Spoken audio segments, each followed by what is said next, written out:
Team எப்படி தோத்து போனாங்க? அவங்களோட தோல்விக்கான காரணம் இதுதான்.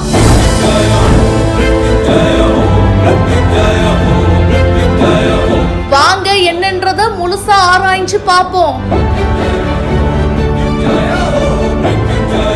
இந்த ஐபிஎல் சீசன் ஸ்டார்டிங்ல பாத்தீங்கன்னா நம்ம சிஎஸ்கே மாதிரி தான் மும்பை இந்தியன்ஸ் ஒரு சில போட்டிகள்ல ஆரம்பத்துல தோத்தாங்க.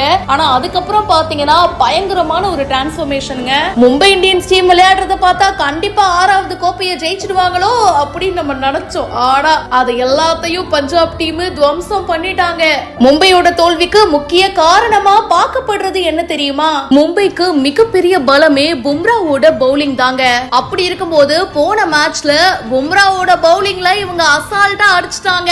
அதுதான் தோல்விக்கு முக்கிய காரணமா பார்க்கப்படுது. 200 ரன்களுக்கு மேல மும்பை இந்தியன்ஸ் டீம் எடுத்தாங்கன்னா கண்டிப்பா அவங்க தான் வின் பண்ணுவாங்க அப்படின்னு சொல்லப்படுது. இது வரைக்கும் அப்படிதான் நடந்திருக்கு. ஆனா இந்த மேட்ச் எல்லாத்தையும் மாத்திருச்சுங்க.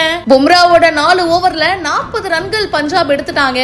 அதுதான் தோல்விக்கு முக்கிய காரணமா பார்க்கப்படுது. பவர் பிளேல பும்ரா வீசிய முதல் ஓவர்லயே ஜோஸ் இங்கிலீஷ் பாத்தீங்கன்னா 20 ரன்களை வாரி குவிச்சிட்டாரு. 2 பவுண்டரி 2 சிக்ஸர் பும்ரா ஓவர்ல அப்படியே ஜோஸ் பறக்க விட்டாரு பாருங்க. அங்கேயே தெரிஞ்சு போச்சு, ஆட இவரோட பவுலிங்ல நம்ம ஆடிடலாம் போலியேன்னு பஞ்சாப் பிளேயர்ஸ் பலருக்கும் பாத்தீங்கன்னா ஒரு மாதிரி மோட்டிவேட் ஆயிடுச்சு. பஞ்சாப் பிளேயர்ஸுக்கு ஒரு நம்பிக்கையே வந்துருச்சு அப்படின்னு சொல்லணும். சோ அதனாலேயே பும்ராவோட பவுலிங்ல அவங்களும் நல்லாவே ஆட ஆரம்பிச்சிட்டாங்க. இன்னொரு பக்கம் ரீஸ் டோப்லி அப்படின்ற ஒரு இங்கிலாந்து பிளேயரை மும்பை டீம் களத்துல இறக்குனாங்க. ஆனா அவரோட ஓவர்ல ஸ்ரேயாஸ் ஹாட்ரிக் சிக்ஸர்களை பறக்க விட்டாரு. 3 ஓவர்ல 40 ரன்னுங்க. ஹர்திக் பாண்டியா அப்புறம் என்ன பண்ணுவாரு?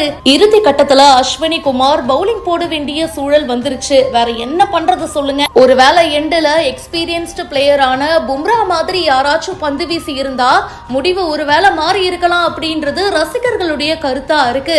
நீங்க சொல்லுங்க, மும்பை இந்தியன்ஸ் டீம் ஏன் தோத்தாங்கன்னு நினைக்கிறீங்க? அண்ட் ஃபைனல்ஸ்ல யாரு ஜெயிக்கணும்னு நினைக்கிறீங்க? கமெண்ட் செக்ஷன்ல மறக்காம பிரியா என் கூட ஷேர் பண்ணுங்க. மேலும் பல இன்ட்ரெஸ்டிங்கான விஷயங்களுக்கு பிஹைண்ட் ரூட்ஸை இப்பவே ஃபாலோ பண்ணுங்க.